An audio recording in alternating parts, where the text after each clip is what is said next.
cerita sejarah tentang dulu di zaman Nabi Shallallahu Alaihi Wasallam pernah terjadi. Silakan yang mau minum silakan, relax saja. Pernah terjadi salah satu perang yang besar, yaitu perang Badar. Jangan lupa subscribe Desaku Di mana Channel. perang Badar ini melibatkan banyak tentara dan banyak menjatuhkan korban-korban, entah dari kaum muslimin dan kafir Quraisy. Nah, dan pertempuran ini dimenangkan oleh kaum muslimin. Nah, setelah menang perang yang meletihkan dan besar itu, Nabi Shallallahu Alaihi Wasallam berpidato di hadapan kaum muslimin. Qala Nabi Shallallahu Alaihi Wasallam, raja'na min jihadil asghar ila jihadil akbar. Bersabda Nabi Shallallahu Alaihi Wasallam, wahai para sahabat, kita baru pulang dari suatu pertempuran yang kecil untuk menuju pertempuran yang besar. Tentu saja para sahabat merasa keheran-heranan karena baru saja mereka mengalami perang yang terdahsyat menurut pengalaman mereka, yang terhebat. Tapi tiba-tiba pimpinan mereka mengatakan kita baru pulang dari pertempuran yang kecil untuk menuju pertempuran yang lebih besar. Maka salah seorang dari sahabat berdiri dan bertanya, ma huwa ya Rasulullah? Perang apa gerangan wahai baginda Nabi yang lebih besar daripada perang Badar ini? Qala wa huwa jihadun nafs. Berkata Nabi, perang itu adalah perang melawan hawa nafsu. Nah, untuk itu yuk kita dengarkan sebuah lagu, Setan Pasti Kalah.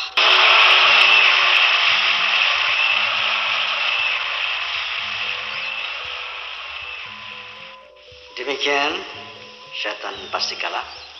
Barangkali ada yang mau bertanya, saya persilahkan. Assalamualaikum warahmatullahi wabarakatuh. Waalaikumsalam warahmatullahi wabarakatuh. Nama saya Endang Resmi dari Bekasi, seorang ibu rumah tangga. Dalam lagu yang baru saja Pak Haji dendangkan, yaitu Setan Pasti Kalah, di situ Pak Haji membawakannya menggebu-gebu dan begitu histeris. Ya, saya ada pertanyaan sedikit nih Pak Haji. Di mana di setiap langkah kita, Jangan lupa subscribe Desaku Channel. selalu diikuti setan. Supaya kita terlepas dari godaan setan, bagaimana menurut Pak Haji giat untuk mengalahkan setan? Iya. Terima kasih Pak Haji. Pertanyaan yang bagus sekali Ibu Resmi, ya. Dan memang pertanyaannya juga kayaknya resmi sekali ini.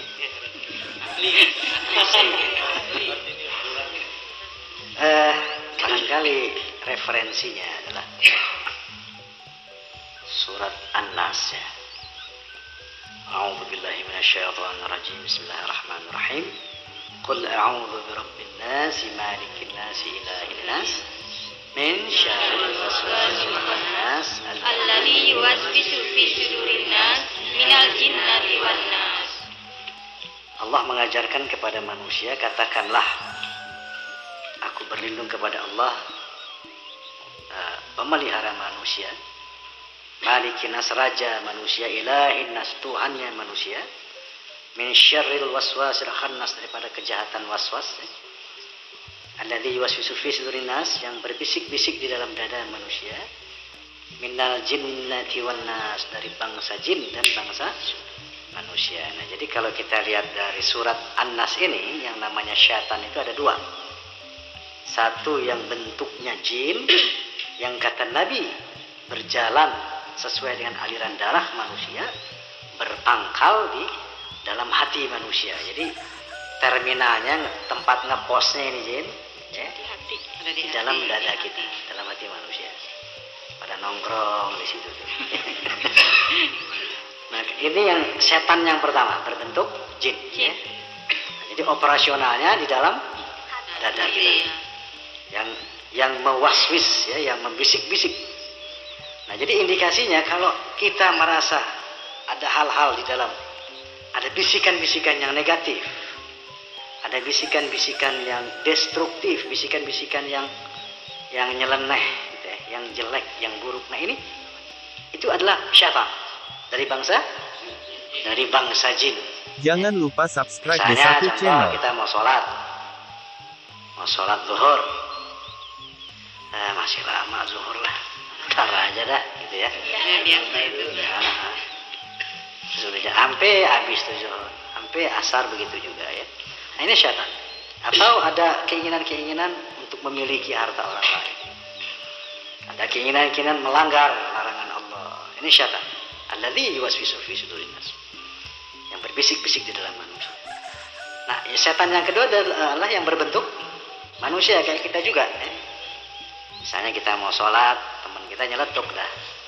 Lah, lu pakai sholat segala, lu belum tentu masuk surga lu. Ini biar namanya si Husain, setan juga ini. Hakikatnya mas setan ini. Ya. Artinya pola pikirnya sudah dikendalikan oleh setan. Nah, jadi dia sudah menjadi menyatu dengan setan sehingga tindak tanduknya, ucapannya, segalanya sudah setan. Gitu ya. Nah kita berlindung kepada Allah daripada setan yang berbentuk manusia dan setan yang berbentuk jin yang operasionalnya di dalam dada. Nah ini yang dimaksud Nabi jihadun nafs. Berperang melawan hawa nafsu artinya berperang melawan bisikan-bisikan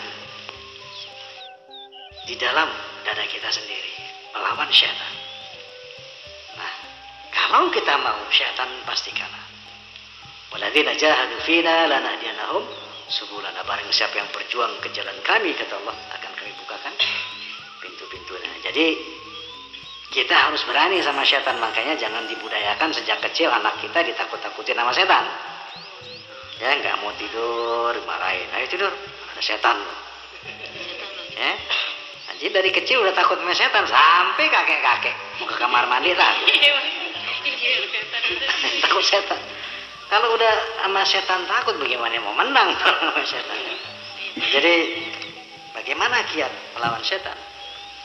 Jihadun nafs, berperang melawan hawa nafsu artinya kita harus melawan setiap ajakan-ajakan negatif. Jangan memperturutkan. Kalau kita perturutkan kita kalah namanya. Jangan lupa subscribe Desaku Seperti Channel. antara tarik menarik, setan mengatakan jangan sholat, kita katakan saya harus sholat. Kalau kita sholat kita menang. Nah itu ada barang, nggak ada yang punya, silakan sikat, kata setan. Kita bilang tidak, haram. Kalau kita tidak sikat, kita menang. Kalau kita mau, setan pasti Halal. amin, amin. Nah, demikian setan pasti kalah. Dan itulah cara dakwah dalam nada pada kali ini.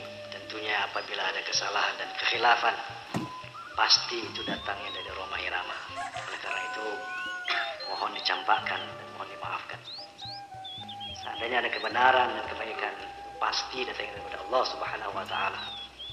Mari kita ambil dan kita amalkan. Billahi taufiq wal hidayah wal afu minkum. Wassalamu alaikum warahmatullahi wabarakatuh.